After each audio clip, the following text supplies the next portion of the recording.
All right, welcome back to Viking Central. It's week 14. It's the Minnesota Vikings versus the Washington Commanders.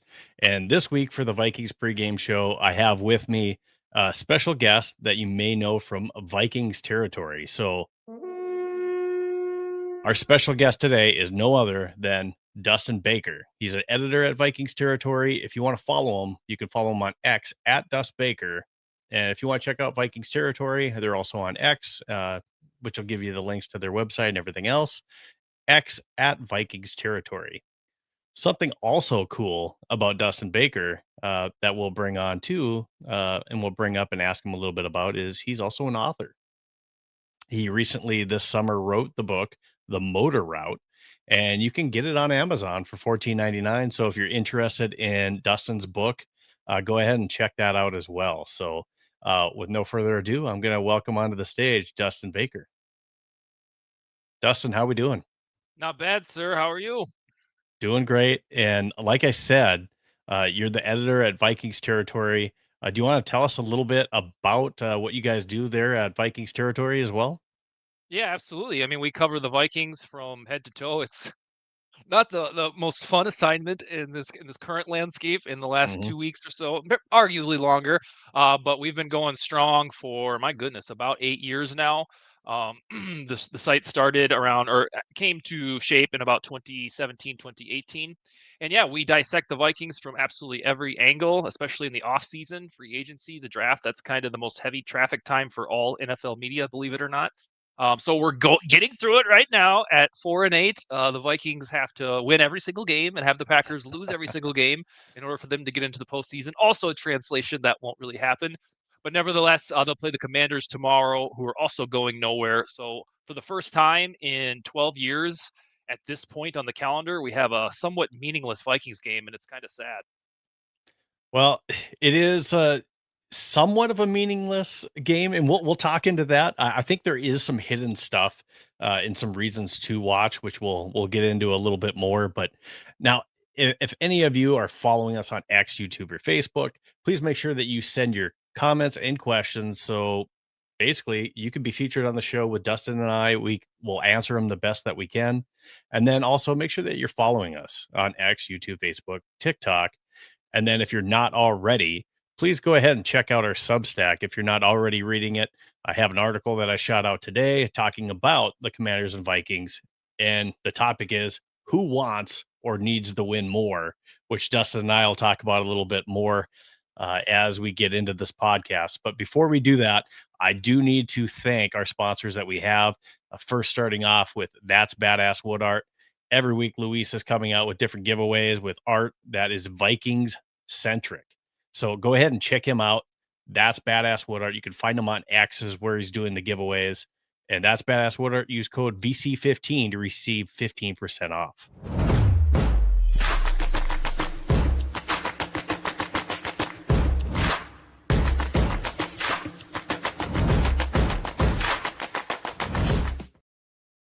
And then also, Bike Central using SeatGeek, you can get $20 off any $50 or more purchase.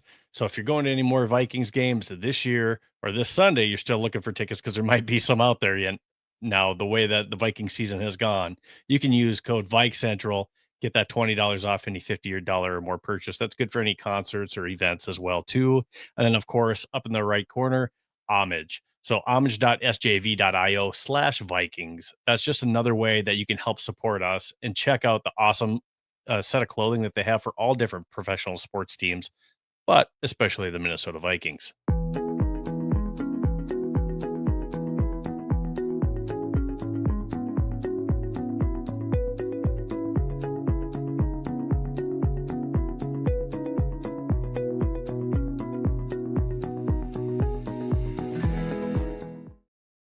Before we get into any more Vikings, I do want you to talk about your book. So you wrote what inspired you to write a book for one, and then tell us a little bit about what the motor route will give to readers. My inspiration, I started reading adult themed book, not like weird, but adult themed books like John Grisham and stuff when I was in third or fourth grade. And to me, a man or a woman being able to write a book like that was like the holy grail. Like I would flip through and be like, 270 pages is only halfway done. How does somebody do that? It felt like impossible when I was a little kid. And through the years, I became a decent writer. And then about 4 years ago, we were going on a family vacation, waiting in the airport, I think in Minneapolis or Sioux Falls, and I hadn't read a book in a while. And I thumbed through a Stephen King book, and I had about a year and a half of Vikings writing experience under my belt. And I told my wife I could do this. So the idea festered for a couple of years, and I finally sat down as a New Year's resolution. I was like, I'm going to try this. If I fail, that's okay, but I'm going to try it. And it went really well. It was just a steady feed of weird ideas that came out of my mind, and it's my new thing. I got that book off the ground last summer. My second book will probably be done this week, and then I go through the Nice. editing process. Can we And ask my you what it's plan, called? yeah, the next book is called The Invaders. It's even weirder than this book. This is a really weird book, The Motor Route. It's about a guy delivering newspapers in rural South Dakota, and a bunch of weird stuff happens to him. So kind of my lane is gritty, suspense, thriller, fiction. This one, Motor Route, teeters on a little bit of horror if you stretch your imagination. Mhm. So yeah, I have decided that while I love the Vikings angle of writing about the team, when I am an old man, I want to look back on my life and be like, you know what? I also wrote books. So my plan is to write two fiction books per year for the rest of my life that when I pass on, the world can remember me by about 70, 80 novels. So that is the new thing. It'd be cool if your readers read it. It's also, if you like ebooks, I think it's or $3 or $4 on Amazon. The Okay. price you have is for the paperback, which I like to have in my hand. And I thank you for giving me the opportunity to lift it up. Yeah, no, that's very cool. It's not always something that you see, especially in our line of work as far as covering sports and talking about Vikings. So it's also cool that not only do you write about the Minnesota Vikings, you also write about things you care about and love, and some fiction type stuff that maybe other readers may enjoy outside of Vikings football. Or if they're looking for a break of Vikings football, they can always turn to what Dustin's writing that's non-purple related. But that's very cool that you're doing Thank that. you. I think that's awesome. Um, Thank so you. when we talk about, the Minnesota Vikings and the Washington Commanders, like what you saw with the matchup poster that we had, hey, it's two teams, and it was confirmed that Jaden Daniels is going to be playing in this game, starting this game. We'll see if he finishes the game. Apparently, he's approved or good to go for contact. Now, how good is that elbow? We don't know. So are we seeing a fully healthy Jaden Daniels? And some of that questions, why would they put him out there if he's not healthy? They're 3-9. Why would you risk his health in a season that's not playoff bound? But that's what they're doing. And it looks like it's going to be two quarterbacks that are also tied together, being in the same draft class, that are going to square off, you know, for the first time. And let's not forget that the Jaden Daniels thing, what, a month ago, 5 weeks ago, it looked like one of those injuries where we wouldn't see him for a long time. Like, like twice per year, there's an injury in the NFL where the guy's leg snaps and they can't show it on replay. That's what Right. Jaden Daniels was like. And I remember a friend messaged me and said, oh, he might be cooked. And we joked at that time, no, he'll be fine in time for the Vikings game. And that happened. So go figure. I'm going to go ahead and assume he's fully good to go, because why the hell would you trot them back out at 3-9? They don't have any playoff math scenario whatsoever. So my guess is that they're not acting recklessly. The guy was fundamentally phenomenal last year. They went to the NFC Right. Championship with a roster that looked like mid, like absolute, like, oh, this team's going to the NFC Championship. They destroyed the Lions. We all rejoiced on that Saturday or Sunday, whatever it was. So I expect Daniels to look the part, because it would be really strange to bring him back prematurely when your season is utterly rudderless. Yeah, absolutely. And like we discussed, they're 3-9. Overall, I mean, Mariota has done a good job trying to mimic the type of production that Jaden Daniels has given on the offensive side of the ball. But like you said, great rookie year for Jaden Daniels. He's kind of, I don't know if we want to call it the CJ curse, but he's in his CJ sophomore year slump. Uh, McCarthy doesn't have that yet. Yeah, and a lot of it, has been injury ridden, this season. He's been on the injury report and not playing games because of, injuries, that he's had, but this is a team that's, at least on paper, not very good on defense. They do have some decent defensive players, but overall as a defense, people have been able to score some points on them. So that opens up some opportunities for the Vikings, especially JJ McCarthy, to potentially have success. Both teams, again, the Vikings 4-8, 3-9 for the Commanders, almost virtually out of playoff contention, even though there's still that glimmer of hope if we were to win out, that things could fall that way. But most likely, neither of these teams are looking at the playoffs. So we're going to talk about it, but there's not a whole lot to play for, but there is some to play for. So with both of these teams kind of struggling, here's my take. For those readers, as far as who needs to win more, to me, the answer is Minnesota, and I don't think it's really all that close. And the reason for this is with Jaden Daniels and their rebuild. If they were to lose this game, and Jaden Daniels, he's coming off of an injury, they can take the blow as far as losing a game like this. That also sets them up for draft capital. The Vikings, on the other hand, JJ McCarthy, he wants to be seen as a winner. This front office staff, maybe even some of these coaches, not necessarily naming names, but I think there's multiple coaches that are on the hot seat.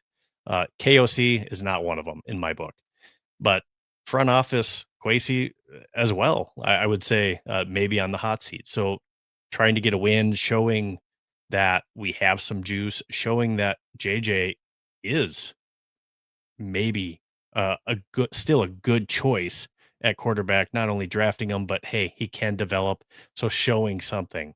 Also, I think JJ McCarthy and him showing to Justin Jefferson and the rest of his teammates that there's something there for next year as well. So I think just the Vikings have a little bit more to play for. So even though as a fan, and we can talk about this and discuss this as well, we may want, hey, we want to see some progress, but we maybe don't want to win too many games where we're not in the top 10 for the NFL draft and we put ourselves, in the teens, mid-teens, where we don't have a good pick to improve this team for next year. Yeah, well, I'll get it on record for anybody that cares. I will always cheer for the Vikings to win. I am not a tanker. I would love it if they won the next 5 games and screwed up their draft pick. It would show that we have something encouraging to look forward to. Mhm. You are correct in your assessment that this game is more important to the Vikings, and there are 3 reasons. For me, the first one that you didn't mention is they're at home. And the Vikings have Correct. been Yep. 1-4 at home. They need to show the fan base, season ticket holders, the world that they have some moxie to win at their building. I have learned since US Bank Stadium opened that their performance at home is a litmus test. If they play Mhm. like garbage at home or mid, that means your season's going to be long. If they're dominant at home, you're like, oh baby, we're cooking with gas. We're going to at least get to the postseason. So they're at home. They have the burden of proof on themselves. Second, the Vikings would risk mutiny if they come out with another shutout or shutout adjacent performance. I don't know how much longer we can get away with having a non-diva wide receiver skip press conferences, just look frustrated, but that have that only that be the fallout.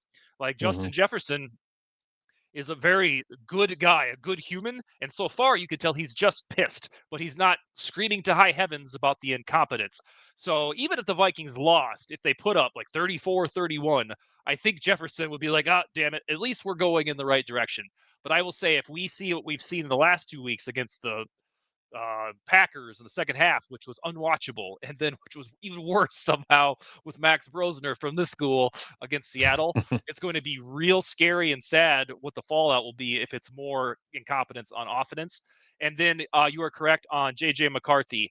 Jaden Daniels in Washington, they know beyond the shadow of a doubt they got their guy. If he sucks the next 5 Correct. games, they're going to know that, well, hey, it's injury riddled, weird season. We've still got him. Look how good he played for 17 games last year. We don't have that yet.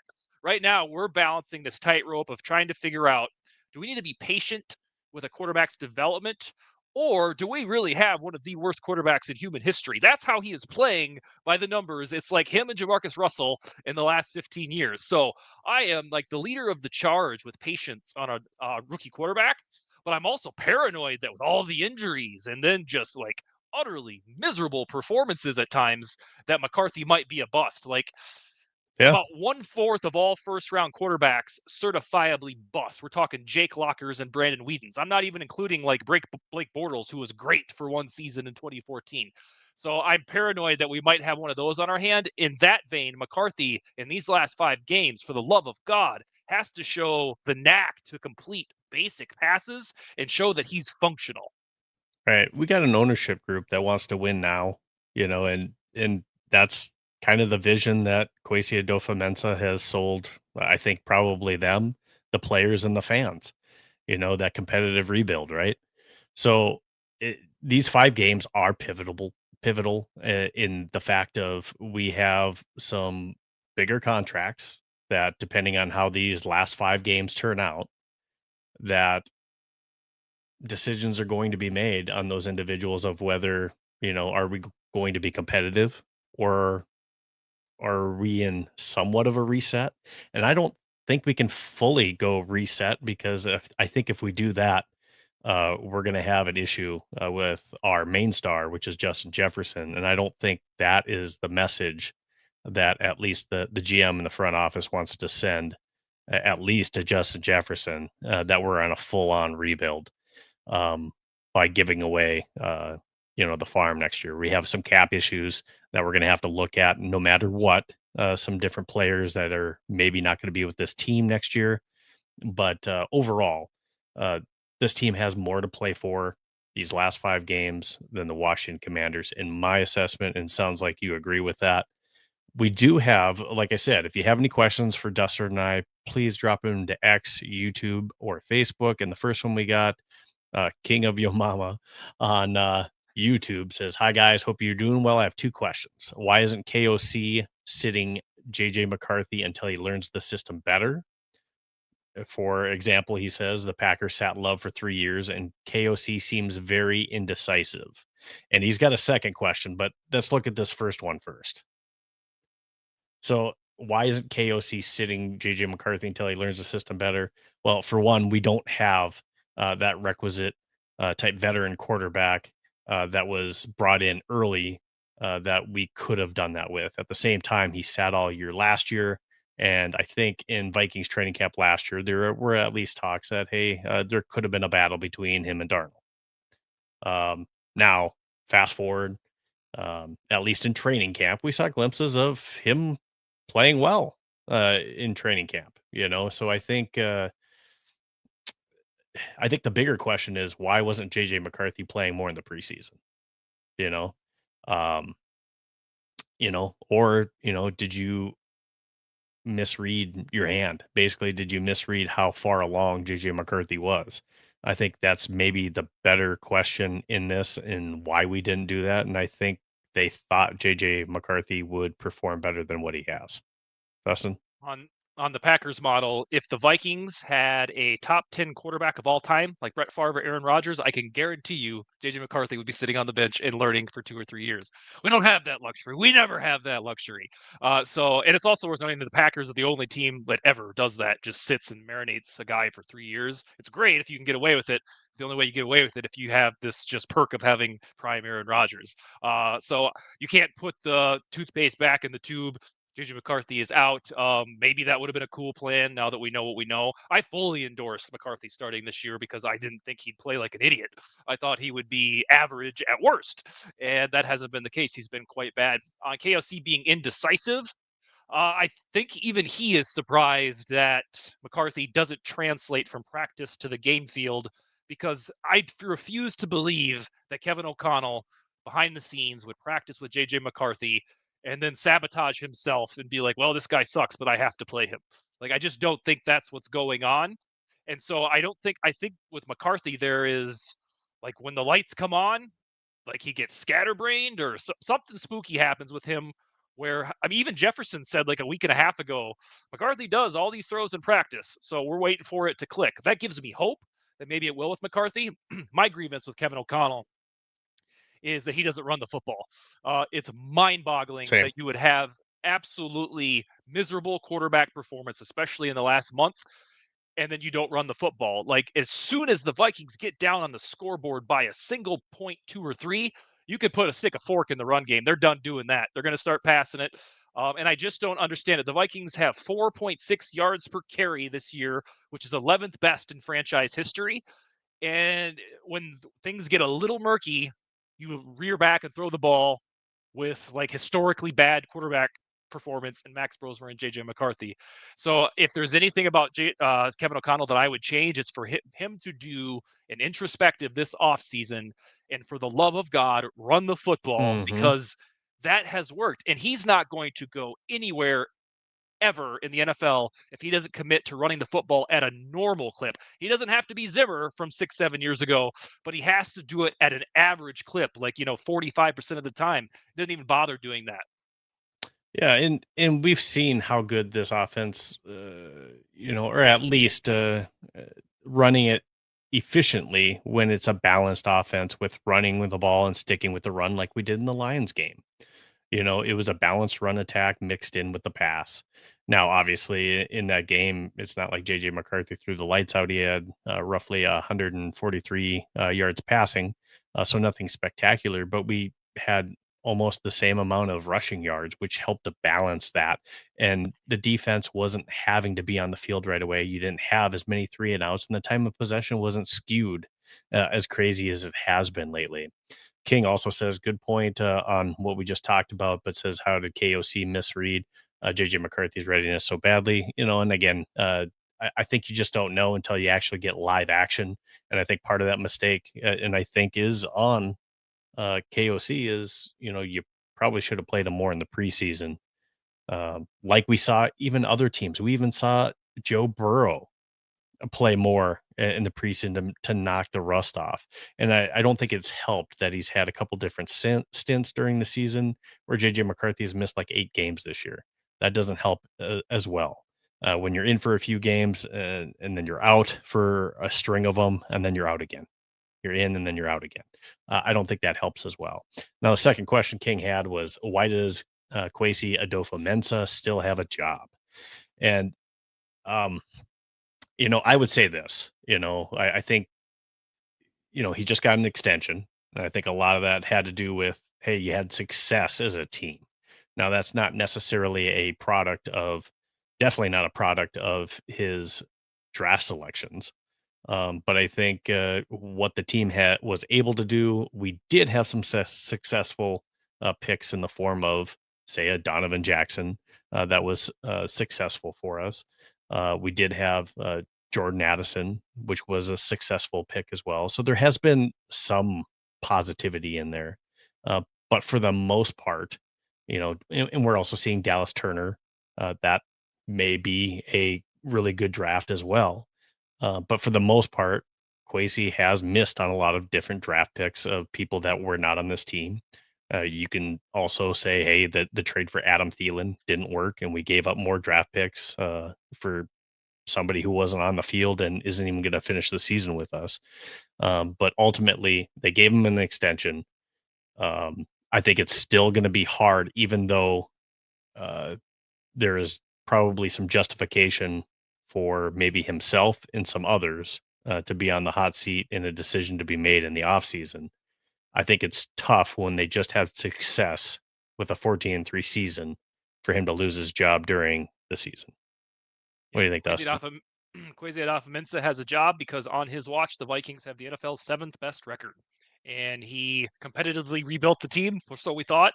While doing so, he did exactly what the Wilfs asked of him until we got to this season. We got through 3 off seasons, 4 off seasons of a competitive rebuild. We had a grand crescendo right now, and it has flopped.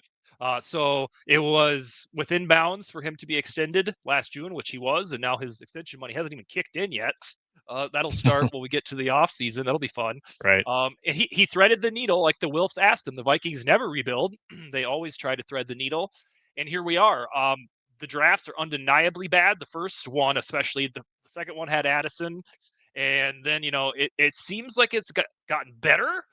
But Hmm. is that just based on how bad the first two were? That's what I've been trying Right. to figure out.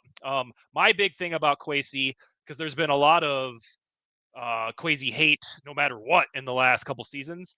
I said on my show, I said on other people's shows for the last year, as long as he hits on McCarthy, all will be forgiven. And here we are in week 14 doing a podcast on a Saturday night, wondering if McCarthy is even good.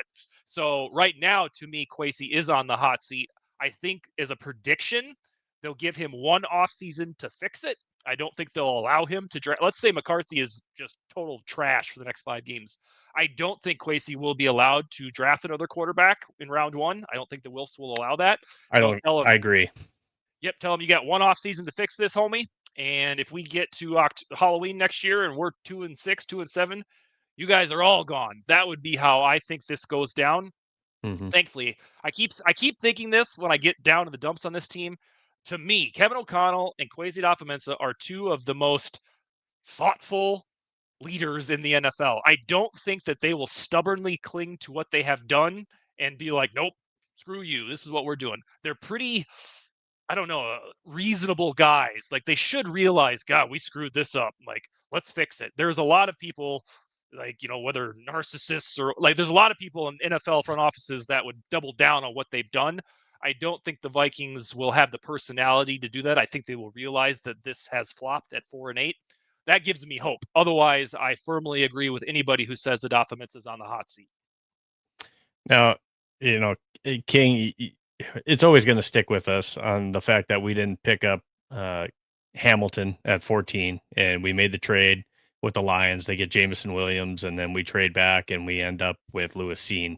Yeah, that's gonna haunt Kwesi for quite a while, for sure. Riley Gafforo on YouTube says his drafts have been horrible, minus a handful of guys. I think that's fair. He has a I think that's a fair 17% assessment. hit rate. He has a 17% success rate. Absolutely. All right. So looking at the schedule, what does it look like coming up here for the Vikings? So the remaining schedule for the 5 games, we got the Commanders next week. We're at the Cowboys, then the Giants, then the Lions, and then to be determined because we don't know the date. I don't think it's been set quite yet for the Packers, but most likely that's going to end up being a meaningless game. So it's probably going to be an early start type of game for us, being it's not a do they make the playoffs or not, unless we go on some kind of crazy run these last 4 games, and maybe that does have some implications, but most likely that's not what we're looking at with these remaining 5 games. All right, so the next thing I really want to talk about moving into the keys to the game that we're going to have to really kind of break down for the Vikings, and with the Vikings facing the Commanders, the things that we have to consider are for sure JJ McCarthy versus the Commanders zone coverage, which we'll talk about. We'll get into Justin Jefferson versus Washington's secondary, Vikings pass rush versus Washington's offensive line, the red zone efficiency. We need touchdowns, not field goals. We love Will Reichard, but we need touchdowns. I'll vote for him for the Pro Bowl. Andrew DePaula, that's great, but I don't want to see as much of them unless it's for extra points if possible. And then again, we talked about time of possession. We've been getting killed more than double, and we'll talk about that. And then sticking with the run game as well. So those are the type of topics that we're going to cover here shortly. And let me just bring up our first question that we have. And with your guys' questions, keep sending them. Again, Dustin and I will try to answer them best that we can. I appreciate you guys sending questions already to us. Definitely much appreciated. Uh, all right. And that was not how I wanted that to show up. All right. Well, let me just fix that because I like it to look good, right? All right. Amen. All right. So for our first one, like I said, we wanted to talk about JJ McCarthy. So with JJ McCarthy and facing this secondary in the Commander Zone D, that's going to be the first thing that I want to talk about. Oh man, that's not going to show up well for me. Let me just see if I can fix that a little bit. I don't know if I can right here. There we go. Cool.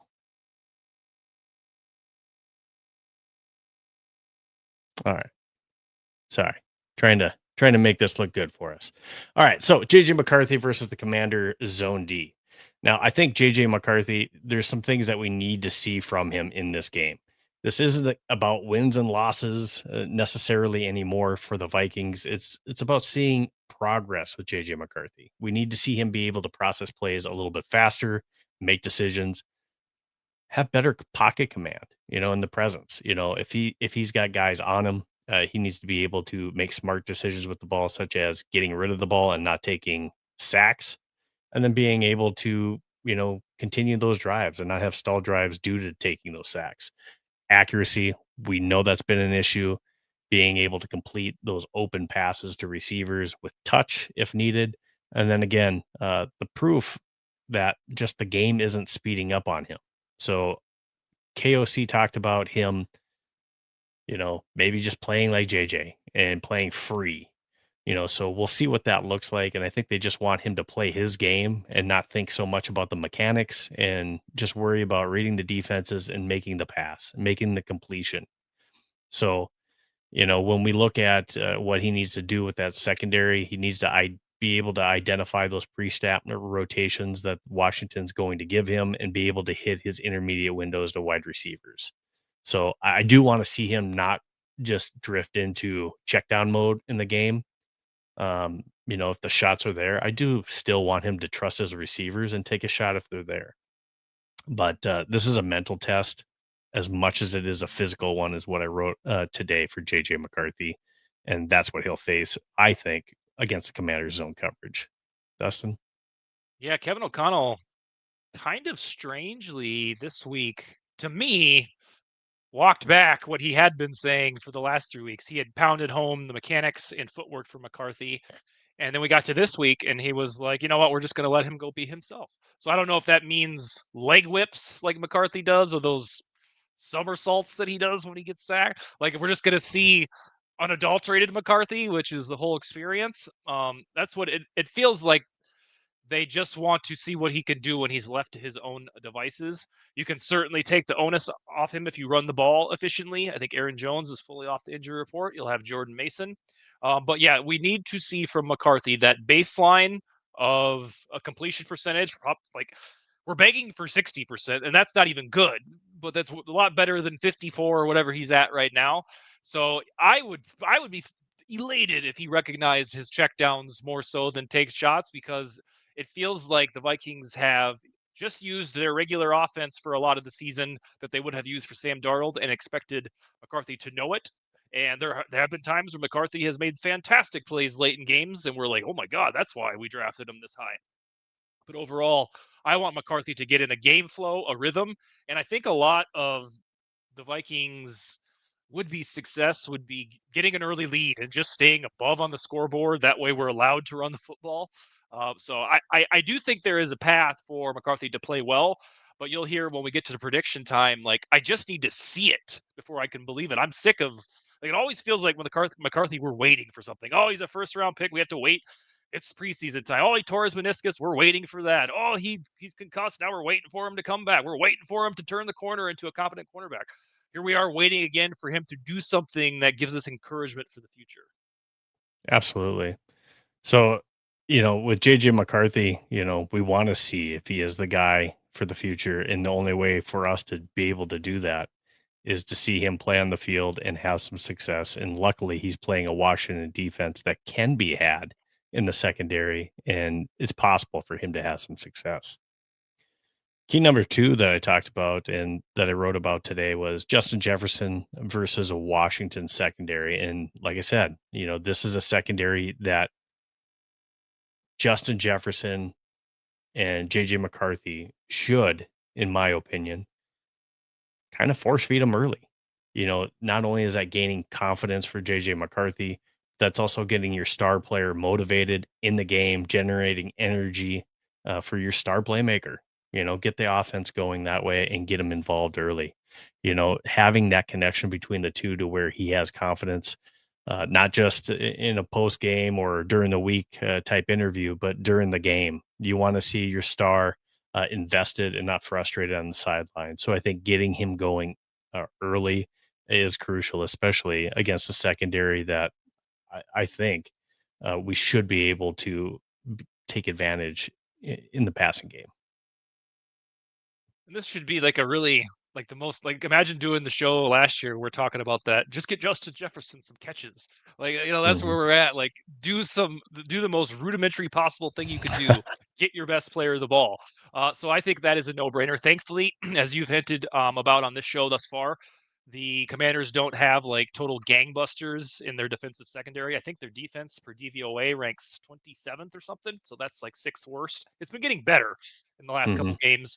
But if you look at their cornerbacks, you got McCarthy's old teammate, Mike Sanistril, who's pretty good. Jonathan Jones, formerly a Patriot, was kind of like, one of those guys that we thought the Vikings could get if they needed a CB3. And then one of those old Flores guys, is it Noah Igbinoghene? Like he's their CB3, and he's never been good. So there is a path for Jefferson to cook if this were a normal Vikings game. Now, Right. when we get to the first quarter, we're going to be on this watch to see, like, oh, hey, is that a completed pass? Is that a completed pass?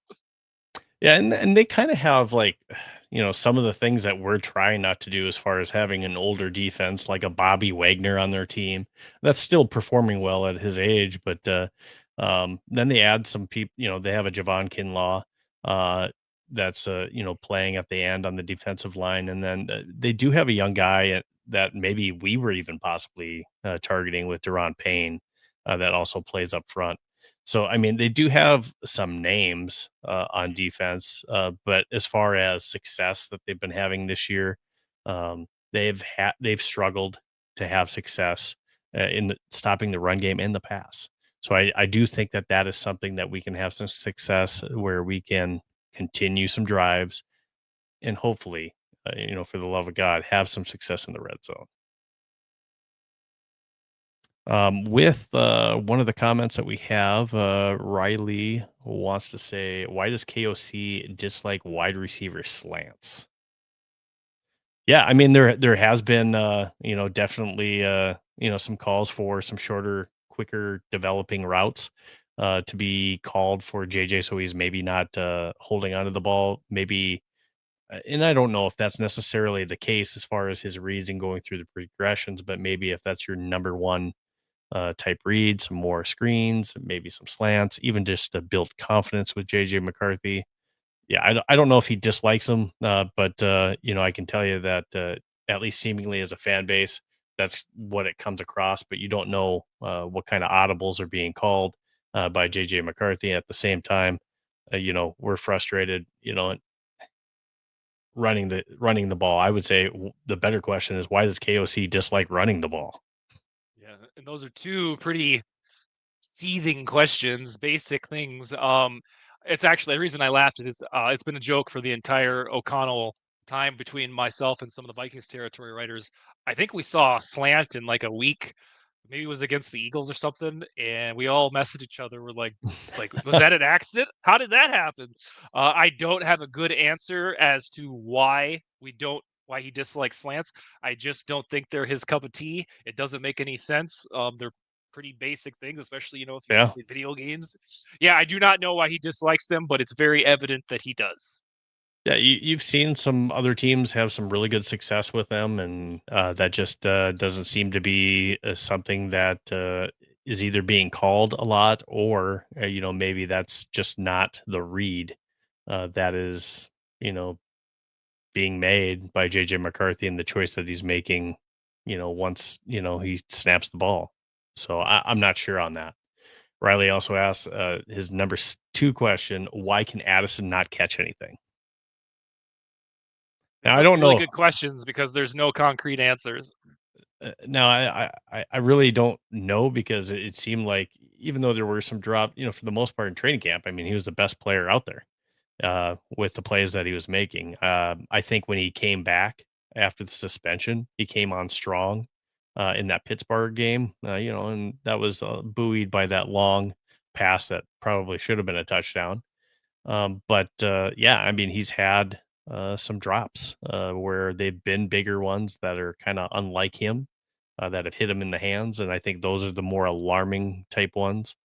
But yeah, I really couldn't tell you why that's the case. I think we thought that was going to be the case with Jalen Naylor, and it's been the total opposite. He's probably been the most sure-handed receiver that we've had this year. That includes Justin Jefferson.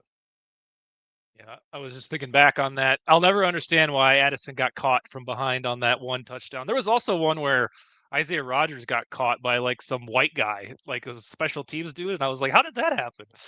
So yeah, I digress. Like Isaiah Rogers is like a top four fastest player in the NFL. With Addison, there is no good explanation. He needs to catch those, especially when you have a quarterback that is struggling to do the little things right. If Mhm. if if McCarthy wasn't suffering from this pretty bad drop rate, we might think a little bit differently of him. But yeah, it's pretty simple. Catch the ball, and even Adam Thielen had drops too. Absolutely. Now, when we get into our number 3, Vikings pass rush versus Washington offensive line, and this is basically we need to beat them so we can put some pressure because we don't know how healthy and how willing Jaden Daniels is going to be to run the ball and put himself into the position to where he could possibly get hurt. And most likely, that coaching staff doesn't want him to do that either in a 3-9 type situation season. So Vikings pass rush making him feel uncomfortable after his first game back from injury, I think is crucial. So Jonathan Grenard should be back in the lineup in the rotation with Andrew Van Ginkel and an emerging Dallas Turner. So being able to get pressure and bust through that Washington offensive line is going to be a key for this game, at least for the defense. Now the defense has been stellar. And I say that in terms of time of possession, the turnovers that the offense has put the defense in. And really, it's been on the defense to keep this team in games. And unfortunately, that's what's had to happen throughout this year is the defense has had to pull the weight.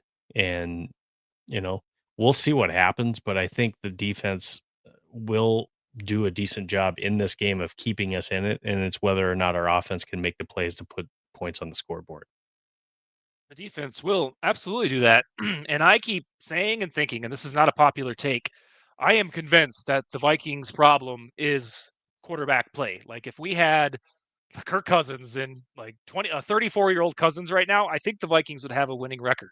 Like there are a lot of things like the penalties on kickoff returns, winning the turnover battle once in a while would be nice. Those things are problematic, but I am convinced that the Vikings had average quarterback play, we'd feel a lot differently about this team.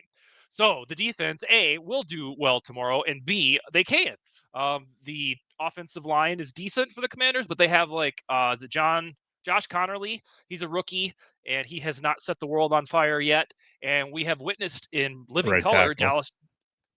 Excuse me, Dallas Turner's breakout in the last month. And if this continues, like if he gets another sack or two, we're gonna have like real excitement for the future on defense because Turner has turned what we thought were like stepping stones. Like, yeah, he's making some plays last year, only playing about 29% of the time. To this year, when they switched him from the Van Ginkel role into the Jonathan Grenard role, he started to cook. Go figure. That's what he's best at. I mean, he looks like Nick Benito in this Hmm. last month. So I do believe that I agree with you that when we are digesting this game tomorrow at 4 or 5 p.m., it's not going to be, oh, hey, the defense got shredded. It's going to be whether or not the offense was able to convert on third down, which they have not this year. And then I think one of the ones we'll get to next, the red zone efficiency. Yeah, I mean, when we talk about the offensive line for the Washington Commanders, Laramie Tunsil, that was laughed at when that trade was made, and they got Laramie Tunsil from the Texans. And I think PA talked about it on his show with how many penalties. I think he had like 19 penalties the year before. He has only 6 this year. But I mean, he's played really good ball at left tackle this year. Cosme has been a really good story for them at right guard. They have a decent center, so it's not like they have an atrocious offensive line. But we have seen our defense be able to have success in getting pressure on teams. It's just we saw last week finally having success in actually getting to the quarterback and finishing with sacks. So I mean, Eric Wilson, he's been huge for us this year, and we saw him on several blitzes last week. So him and Cashman, Flores is sending those extra guys, and I think that he'll probably do that this week to make sure that he's establishing pressure if we're not able to win up front. So I would totally expect that from a guy like Flores that sends more blitzes than any other defensive coach in the league. Going to number 4, the red zone efficiency, touchdowns versus Reichert field goals. And again, Reichert's killing it. You can say, he's probably one of the better kickers, in the NFL, at least, probably in that, top 10 for sure. Reichert's been very consistent, and he's been one of the feel good stories for this team all year. So even though he's as sure as they come, when you roll him out there, even from 50 or even 60, he's been really reliable. And knowing that even though it's a long field goal, he has the leg and the accuracy to get it done. And that's something that we can't say for a lot of Vikings kickers in our history. We've had some bad luck there. But red zone efficiency, we've really struggled. We're one of the worst in the league in red zone efficiency. Actually, I think we are the worst in red zone efficiency this year. So we got to be able to, you know, complete the play. Red zone efficiency, when we get down low, we've been making some boneheaded mistakes where we forget to run the ball when we're down in the red zone, and we make terrible mistakes like we saw with Max Brosmer last week on a 4th and 1. We roll them out on a play that probably should have been a Jordan Mason run on 4th down if we're going to go for it, rather than putting a young rookie quarterback in a situation where he has to make a play with his arm on 4th down. Um, Situations like that. So calling smart plays is probably just as important as, Vikings being clutch in those red zone situations.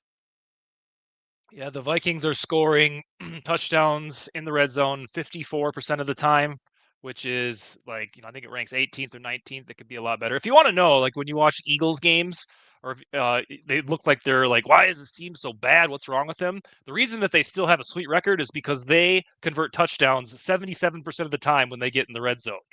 That's like, and then like the worst teams in the league are like at 38, 39. And that is an extreme variance in terms of wins and losses. So with McCarthy or running the football, I think O'Connell has this condition, like this itis, where when in doubt, third two, third one, like the old quarterback in him just cannot. He can't turn that voice off in his head, where he is compelled to throw it. That's one of those things that we talked about at the top of the show that I think eventually he'll do some soul searching and realize that you don't have to be that complicated. Just run the football, especially when your quarterbacks aren't very good. But absolutely, the red zone efficiency, scoring touchdowns, not field goals, Scoring is touchdowns. usually scoring touchdowns is usually the difference when you're playing a good team. Like if you're kicking field goals, not scoring touchdowns, you're toast. So they'll see if they can get away with it against the Commanders. Otherwise, they could make it easy on themselves and just score in the red zone touchdowns. Absolutely. Absolutely. So, King says the one slant was a mistake when he was talking about the slants earlier. The receiver ran the wrong route, is what he had said. And he also said maybe Addison just wants to be traded to an LA team, warm weather, etc. We may joke about that, but that may be a reality here in the offseason, depending on what that contract situation looks like and what our cap situation looks like. Riley Geffro also says stop the pass plays when you're 5 yards from the end zone, just run. I totally agree. I mean, we spent the money. We did the deed to get Jordan Mason here. That's kind of his specialty. Now I know last week, they had success early in stopping our run, but overall, we did do decent when we ran the ball last week. We just didn't stick with it. And running the ball, that has been something when we've been somewhat healthy-ish at offensive line where we've had some success.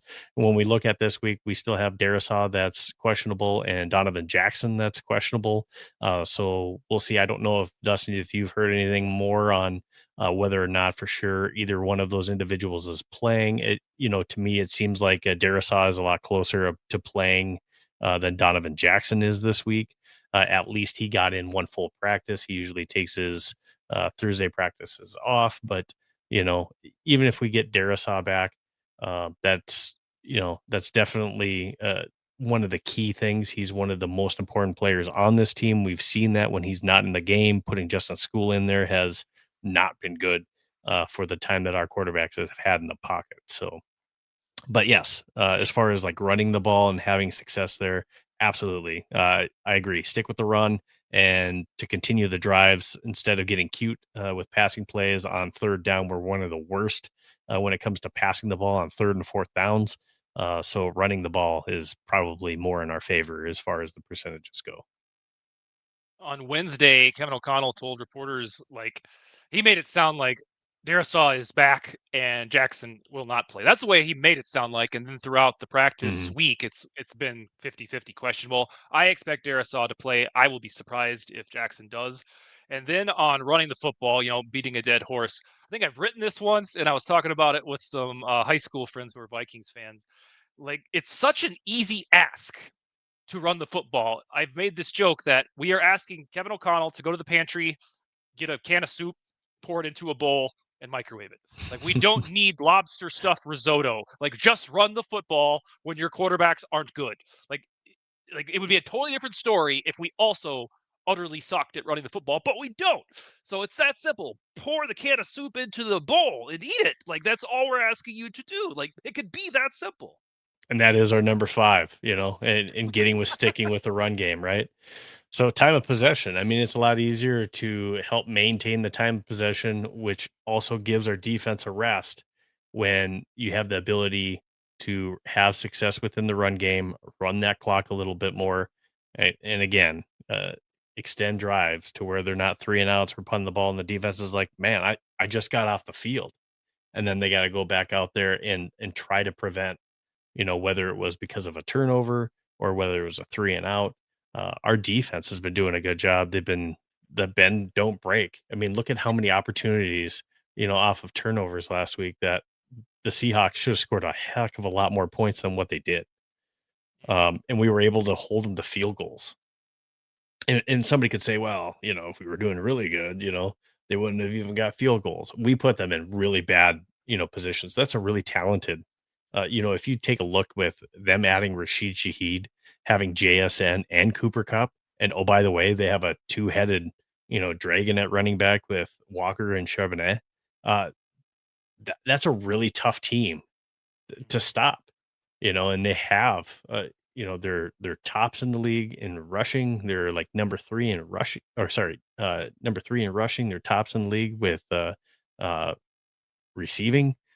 Just that was a really tough team. Our defense, I thought, did an outstanding job. It's our offense that needs to pick it up in a lot of these games where we've seen just our defense. Take a look at a lot of the games like the Ravens game. We had no business probably being in that game, but we were because our defense was able to limit Derrick Henry and Lamar Jackson, two big names that are really hard to stop, and we were able to do that and keep us and have at least there was a glimmer of hope. Like we're in this. We, we hold on now. We got a shot. Now we ended up blowing that, but we were in it, and we had no business of being in that game. Yeah, in the Seahawks game, you brought to mind, the defense was so good compared to the offense that Yeah. it will always be funny to me that Sam Darnold did zero redeemable things during that game, and somehow his team won by almost 4 scores. Like, it was Hmm. remarkable. Like, Sam Darnold wanted to have a bad Sam Darnold game. Like, based on his MO, it was a big Hmm. spotlight for him. He was ready to face plant, but the Vikings offense wouldn't allow it. So I want to point that out, though. Although we'll see a lot of revisionist history about Darnold and how well he's done, blah blah blah, and that is criticism is deserved to an extent. He played like garbage against the Vikings and got away with it. And then finally, I'm not going to relitigate my speech about running the football more, but I will say when we get to the offseason, you're going to hear a lot of folks, probably dudes like me, saying you should explore drafting Jeremiah Love if he's there at your pick because it's been, let's see, prime Dalvin Cook probably evaporated in 2021. He was decent in 2022, but you could tell he didn't noticeably have the same pop. And we're Hmm. spoiled as Vikings fans. We had from 2007 until 2022, back to back to the 15th power of Adrian Peterson, Dalvin Cook. So I think if we keep everything the same for leadership, coach, and front office, and mostly the same personnel, maybe a quarterback contingency plan, I think the one thing we could grasp at straws as a salvation is drafting Jeremiah Love. And then, unless you're completely in the business of malpractice, you would have to feed him the ball on offense 20 to 30 times. And I Sure. think that could do a lot of good for the Vikings offense. Now, I think like I'm not anti Jeremiah Love with that first round pick, but I maybe am, depending with what we do in the offseason and what kind of holes we have, Yeah. because we still have Aaron Jones signed for next season. We still have Jordan Mason. So is Jordan, adding Jeremiah Love, is that the number one priority in the first round? Probably not, but it definitely could be if we have the draft capital. And what I mean by that is if we do end up trading Jordan Addison, which it'd be cool to still see him on the team, but he's probably going to command somewhere in the $30 million range.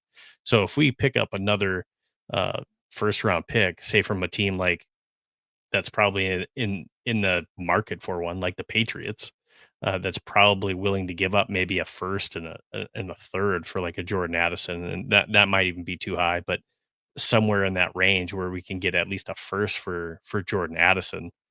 Um, I think we look at that because we have cap issues next year. We have some bigger contracts that are going to be hard to trade. I think trying to trade Jonathan Allen or Hargrave, that's a difficult thing. I think the contract that TJ Hawkinson has, that's a difficult contract to trade as well. So those are some different considerations that the Vikings will have to make, as far as, can we afford Jordan Addison? And right now, I think the more likely scenario is that we keep Jalen Naylor and he ends up being our number two wide receiver going into next year. And most likely, we see Jordan Addison with a different team. It's going to be criminal if Kwesi's one big claim to fame has to turn around and trade him 3 years later. But I mean, it'd have to be, it is what it is at that point.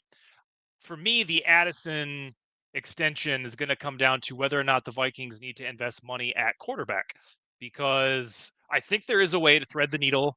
In theory, let's say McCarthy was cooking or was decent right now, we would be envisioning 3 more seasons after this at a relatively affordable rate until he needed a veteran contract. In that vein, if McCarthy was cooking and we trusted him as the franchise quarterback, I think there's a way to extend Addison at his $30 million and Jefferson, and then thread the needle there. However, if you do need to realize that McCarthy does not have the juice for this job, and then you consult a veteran quarterback, whether it's Mac Jones trade, Kyler Murray trade, something like that, those dollars would have to go to the quarterback. And it's really sad we have to talk about these plans at quarterback. But the way that I look at it is, if you need to spend, because to get a decent quarterback, you're going to have to spend between 50 and $40 million. And from my perspective, that would kind of wipe out the money that you have pegged for Jordan Addison. So that begs the question, who do we think is the starting quarterback for the Vikings in 26? Obviously, these next 5 games will really have an impact on what we do in the offseason, I think. But I think regardless, we're bringing in somebody. Um, as far as what caliber is available and who that is, I think that's the bigger question. I wrote about this today as far as what that might look like as far as bringing in a quarterback. And your three options are draft options. And I'm not sure if we saw Mendoza playing tonight against Ohio State. There's some different options, but this is a weaker quarterback draft class than we've seen in some other years. So are we trying to trade up? Because we're probably going to be sitting, especially if we win tomorrow, we're going to be sitting somewhere in the teens, probably not in the top 10. So it's going to take a little bit to even jump up to get one of those quarterbacks, unless someone like Simpson falls, and you're willing to take him at that position. Free agency. I heard, you know, eh, Rodgers. I think Alec Lewis brought up Jimmy Garoppolo as who he thought was going to be the quarterback. I don't think that's who I want to see. But there's not a whole lot of uh, bridges that we like an Aaron Rodgers type situation. And then if you look at the trade market, there's the dream big the guys that we'd like to see, I'd love to see Justin Herbert. Okay, well, he's on a team that's having success and that's most likely going to be in the playoffs. Why would they trade their franchise quarterback when they're having success and not rebuilding? So I don't think that he's gettable. And then at the same time, well, Joe Burrow, they invested so much in the wide receiving position. Why would you get rid of, your franchise quarterback? Now, he has had some health issues. So that one's to me, Joe Burrow is more realistic right now than Justin Herbert is. But that are being thrown out that are probably more realistic, Mac Jones, which I don't like the price that the 49ers are asking for. Second, don't like that. A third, maybe. But Kyler Murray, but again, he's got a huge contract. And what are the Arizona Cardinals going to ask for him? Davis Mills seems like to me maybe a more enticing, affordable option that could be in there to where, um, let's see what he has. That could be a maybe a more enticing market for a trade target that's out there. But there's not a whole lot of like great options out there. Um, you know, people might hate this, but there's even the possible thought that is Kirk available, but that could be a thing too. Uh, Ultimately, what it's going to come down to is Justin Jefferson is going to have input in next season, and there's going to be somebody that's brought into the fold that he's he's not going to come out and say this, but he's on the fast track and he's setting records, should be a shoe-in Hall of Famer if he keeps even remotely somewhat close to the pace over the next few years that he has. He's in danger of making 1,000 yards as a receiver this year. Um, you know, how long can you expect him to stay with this franchise with huge question marks at quarterback? So they're going to bring in someone that has the ability to most likely probably compete or have that job next year, depending on how these next 5 games go for JJ McCarthy. I believe that Kwesi Adofo-Mensah and Kevin O'Connell will be very self-aware in January, February, March that they are on the hot seat. They will recognize that their competitive refield has either flopped or hit a road bump. So I don't think that it's, yep, McCarthy is our guy and we're getting Garoppolo, baby. I don't think that that's going to be enough of a solution for them in Right. their heart of hearts to know. And then again, I'll reiterate the Wilfs are not an organization that says we're okay with losing or we're going to rebuild. Like they just really don't do that. We can argue about the efficacy of that, but they're mostly a win now franchise. The problem with the dream big guys, like let's assume that some of these teams get to the postseason and have a one and done, and then the public opinion is really low on somebody like Trevor Lawrence or Baker Hmm. Mayfield or Dak Prescott. His team is losing, or Joe Burrow, like you said, or Justin Herbert. Let's say wild card weekend is awful. Like Baker Mayfield throws 4 picks and he looks like a turd. Every one of those guys has a $50 million trade cap hit, dead cap hit, if you're trading for them before June 1st. And I don't think that the Vikings are going to wait until the summer to figure out their quarterback plan. So all of the dream big things just don't make much sense. Ironically, the hilarious one that doesn't have a ginormous dead cap hit is Sam Darnold. So there is a world where, guess what? He flopped in the postseason I and had then he's heard that. available. Yeah. Today But I saw something. I want to say it was ESPN. Somebody had an yeah, article that because there's not a whole lot invested in him. If they want to pivot, that they could yeah. put like he could potentially be a cut target. Wouldn't that be a crazy scenario? If It they would. cut They him could and come. he ended up coming back. That would be wild. But they made his contract like that. They wanted to see if he does the same shit that he did against the Rams Hmm. last year, if he does it again. And he, by the way, he already did it for the Rams. Remember the Seahawks. So because of what you said, the Vikings will recognize the general manager, the head coach, the ownership. They will recognize we got to win. I Hmm. don't think they're going to roll into the season with just McCarthy and some bum who's a veteran. That's Russell Wilson, Jameis Winston. That's a high end QB2. Right. All roads for me lead back to Kyler Murray when you follow the evidence. I am not a ginormous Kyler Murray guy. Just like I was not a huge Kirk Cousins guy, but I got the reputation of being one because I had to defend the garbage that was tweeted about him. But I will say on Kyler Murray, his trade dead cap hit is only 17 million. And the Cardinals allegedly softly benched him. And their Yep. PR department, their coaching staff did nothing to refute that. They're like, yeah, maybe we did, maybe we didn't. So to me, that guy is on his way out of Arizona, and they have like this triggering date in March where they have to do something with him.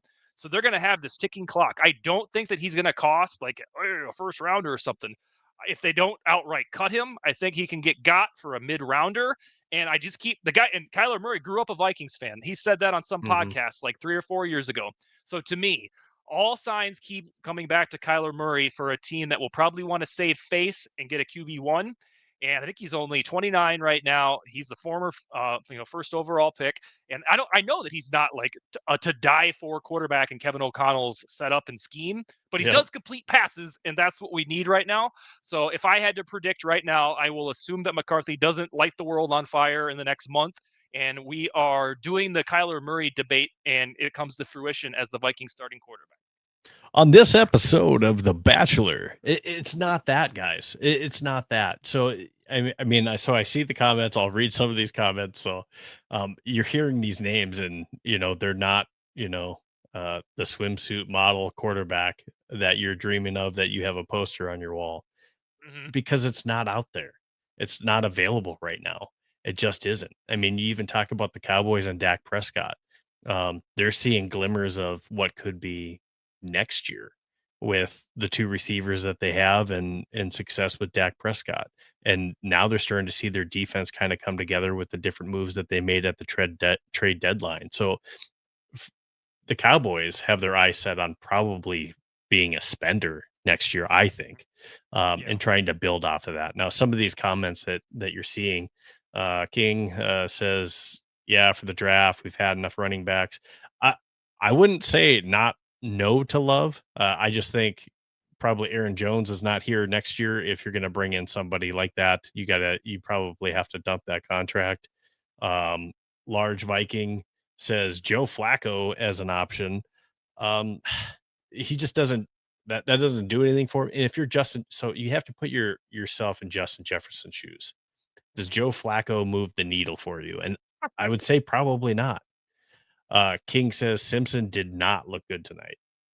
I agree. Like I said, this is kind of a weak quarterback class. So are you gonna put all your chips in to try to move up? And now you're in this again. Does this move the needle to try to develop another quarterback when you have two there in the room? The thing is there has to be a level of, are we keeping our superstar happy? You will see now. You can say, well, do we consider, there are those people? Do we consider trading Justin Jefferson? Now, if you're going to do a full reset, then yeah, that has to be considered. This fan base will absolutely revolt if you trade, like you did Randy Moss, you trade our superstar receiver. Um, so I don't see us going back into the draft early to go get any type of quarterback in later mid rounds, taking a shot at somebody maybe to bring somebody into camp. King says, no, not Kirk. I get that. I get that.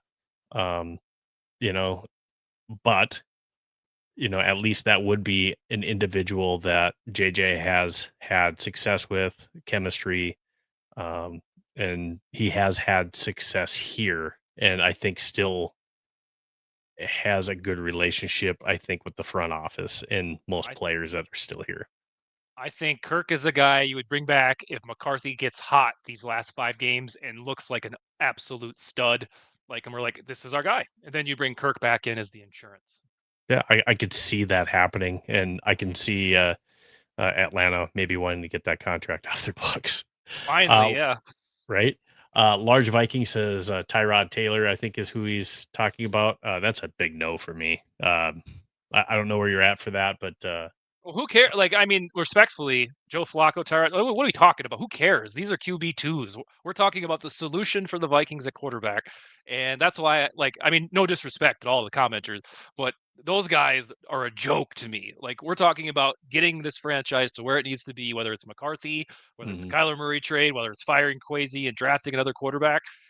The ideas of these 40-year-old guys or QB2, those are ancillary. What, like, great, we can sign them on some regular March 15th day, but not as your solution. We're going back to the old way of thinking. How many chances has Tyrod Taylor had uh, to start or maybe be the guy of a franchise. He's had 3 or 4 different Mhm. opportunities as a backup quarterback to come in and kind of prove himself, and it just has never worked out no matter where he's been. King says, "Kyler Murray, you've gotta be kidding." Now, Vikings fans do not like him. they maybe don't like him, but that is, like you said, and I brought that up in my article, I think those are 2 of the more realistic targets if you're looking at trading, for somebody. Um, Kyler and Mac, probably are the more gettable, individuals this next year, and we're not gonna be the only ones trying to get them, but Mhm. they're probably 2 of the more gettable, individuals. Riley says, "You need competition at QB2 to make QB1 better." Iron sharpens iron. I get that, but that's only if JJ McCarthy goes on a heater, these last 5 games. Otherwise, I think you're bringing in somebody that most likely is starting or you're trying to push JJ, but most likely you're bringing in somebody that, with the intention to start them because your star player, if he sees it's going to be more of the same, he's asking for a trade come October. Mhm.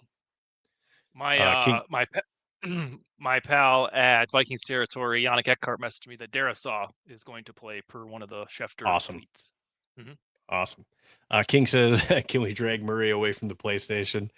There was a new COD that came out. It's not very good, but he might be playing a little bit of Battlefield. Hopefully, he gets that all out of his system while he's not playing right now for Arizona, so he's ready for training camp if he ends up in purple with us. So, uh, and this is a good point by King. Would the Falcons let Cousins go? If so, this is one of the things I was talking about here earlier today with another coworker.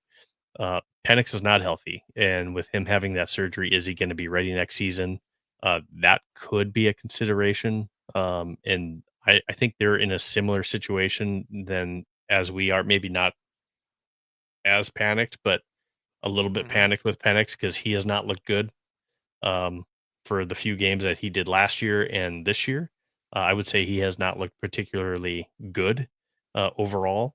So I think they have some concern on whether or not he's going to be good to go and whether or not they got the guy. But I mean, they've kind of been anti Cousins with their messaging, and I think that there is a uh, and how the whole situation went down. I don't think Cousins is going to do them any favors as far as, hey, I want to stay there. I think if he saw an opportunity to get out, he's probably, especially if coming back to Minnesota was an option, I think he would push for that.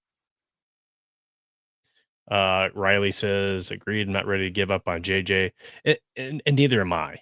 Let me be clear with that. I'm not ready to give up on JJ. He's only played 6 games. I think that's way too early to make an assessment. Now, does that mean that he should be the quarterback next year? I would say no. I say, from what we've seen so far, is he ready?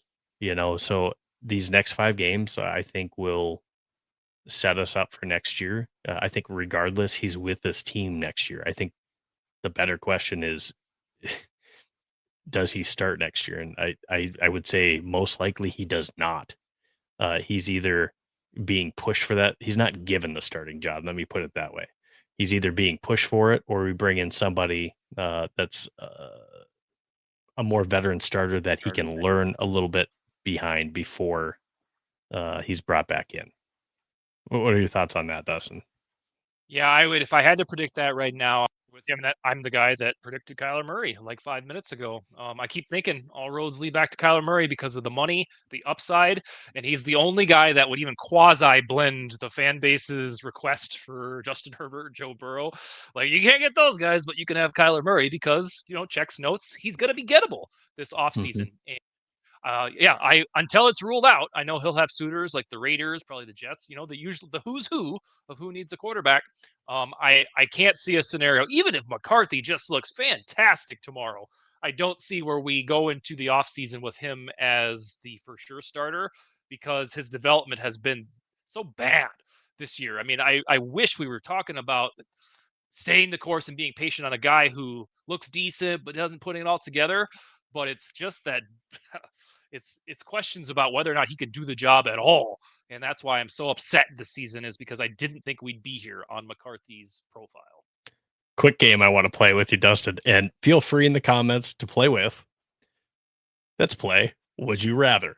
It's not what you think, it's the quarterback edition. So, would you rather Mendoza from Indiana or Simpson from Alabama? Mendoza. Would you rather have Mendoza or would you rather have Joe Flacco? Are you kidding? Mendoza. Okay. Would you rather have Mendoza or would you rather have who was the other person that was mentioned? Oh, sorry, Jimmy Garoppolo. I am not going down this retread road, especially dudes that are almost my age. Mendoza. Like, I'm not in love with Mendoza, by the way, but Mendoza in this situation. Followers agree with you. They're saying Mendoza as well. Okay, so we're still with Mendoza. Okay, Mendoza or Mac Jones. Mendoza. Mendoza or Kyler Murray. I don't want Kwesi drafting a quarterback if it's going to come down to these heavyweight options. So Kyler Murray. Kyler Murray or Kirk Cousins. Kyler Murray for sure. And then I thought I had one more. We'll stick with that. Sorry, Kyler Murray. And just because people are going to bring up the name Aaron Rodgers. Kyler Murray. I'm right there. I think Kyler Murray is a good quarterback. I know the upsides there, the arm strength, the speed. Like, he's Justin Fields, but better. I like Kyler Murray, but it's not enough for me to be the ultimate flag planter that says. But I keep predicting. Like, it just feels like he's going to find his way. So I would take. And then I like Aaron Rodgers is a month and a half younger than me, so like he is old as hell. I'll take Kyler Murray at age 29. So here's the last question of would you rather Kyler Murray or JJ McCarthy, and you see some growth over these last 5 games? Oh, I want growth from McCarthy, so much so that maybe we can get away with one of those Russell Wilson, Kirk Cousins types. And I would love for these 5 games to go great for the Vikings, and McCarthy just was a late bloomer. That is my ultimate holy grail situation. And I think that can happen, but I'm not as convinced as I was a month ago. We hear we're seeing some love from Jameis Winston potentially too. I think he's a good locker room guy. So I mean, like if you had to bring in, I think he's a good glue guy. Obviously he'd probably give us some fun clips to to roll with Vikings, but I want to see a good quarterback come in here if we brought somebody in. And I think playing that little game is just, I'm kind of with you on that, and you got to consider what you would have to give up to even get to Mendoza, and at the same time, you got to consider what you would have to give up, for Mac Jones, so I I think that plays into it. I would say I would love for the Jacksonville Jaguars to sour on Trevor Lawrence because it's a new regime. Like, maybe they're the one and done. And even though there's like a $50 million dead cap, I would love to see Trevor Lawrence end up in Minnesota, and he would be my would you rather even over Kyler Murray. Mm. Just All right. unlikely. Mm-hmm.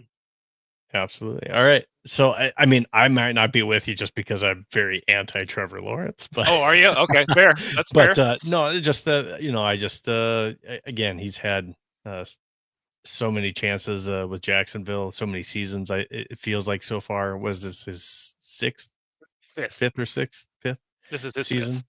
I just haven't seen him be able to really execute as a passer. I mean, obviously we have better weapons than what they do in Jacksonville. But yeah, I mean, maybe that could be a guy out there too. So, I mean, obviously that's better than some of the options we talked about. So beggars can't be choosers, and we may be in a begging situation come this off season. So, all right. Well, with that, I don't see too many other questions from those of you out there. I do want to say thank you so much for all the questions that we've had out there on YouTube and X. Definitely appreciate them. I hope that you guys tune in with us next week, for next week's game. And again, next week we face the Cowboys. I will have Vikings Gallerhorn on with me next week, talking Cowboys Vikings. So that game is going to be on the 14th. So on that 13th, same time at 9 o'clock, we will have our Viking Central pregame show. Again, Dustin Baker, you can follow him on X at Dust Baker. And also, if you want to check it out, X at Vikings Territory, where he's an editor. And then also, if you're looking for something to read, go check out his book, The Mortar Route, 14.99. Get it on Amazon. Dustin Baker, any last words that you have for us? No, I want to appreciate the platform to come on and chat. We covered everything, I think. And then what I recommend, if your viewers enjoyed this hour and 20 minutes, bring me back in like a month and we could start sizing up the off season. So long as the Vikings don't Yeah. effectuate this miracle wrong where the Packers lose all the games, because we have a very mysterious, Hmm. important, and suspenseful off season afoot. Like it should have just felt like a normal off season, but now because everything has gone so pear shaped, it's going to be a very, very meaningful offseason. Now, I'm just going to ask you, and again, I, Mhm. I think that the Vikings have more to play for, but do you have a prediction for tomorrow's game? I sadly am taking the Commanders 23-20 because I think I said an hour ago, I need to see the Vikings play better for me to believe it. In all likelihood, I'll be wrong because they're at home and they got some of that mojo back. They're going to screw up the draft pick. But right now, I think Jaden Daniels will give them a little bit of a spark. And on offense, I haven't seen anything to even get remotely excited about for 3 weeks. So sadly, I will take the Commanders as a prediction to win by 3.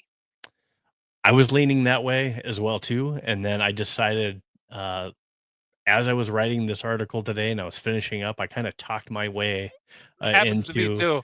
the Vikings do have more to play for, and I think that they're going to be more motivated than a 3-9 Commanders team at home to get a win. That being the GM, the coaches, the players.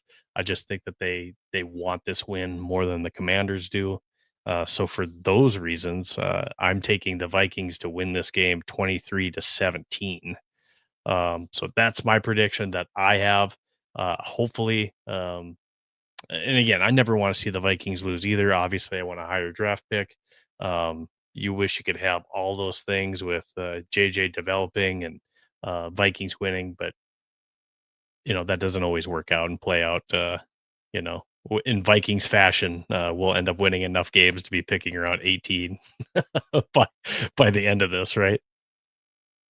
Yeah, I So mean that's always it's always the thing that you don't want to happen happens. Kind of like Jaden Daniels. The moment he got hurt, hey, he'll be back for the Vikings game. Boom, that's exactly what happened. So for again, thank you so much. And like you said, you'd be willing to come back on. We'd love to have you. So thank you so much, Dustin Baker, and thank you for everyone else for following us. And if you haven't already, click the follow, subscribe, and the like on X, YouTube, Facebook, and check out our TikToks, and of course, read our Substack. For Viking Central, this is Steve, and that's Dustin. Skull Vikings. Let's go ahead and get that win tomorrow. Skull, baby.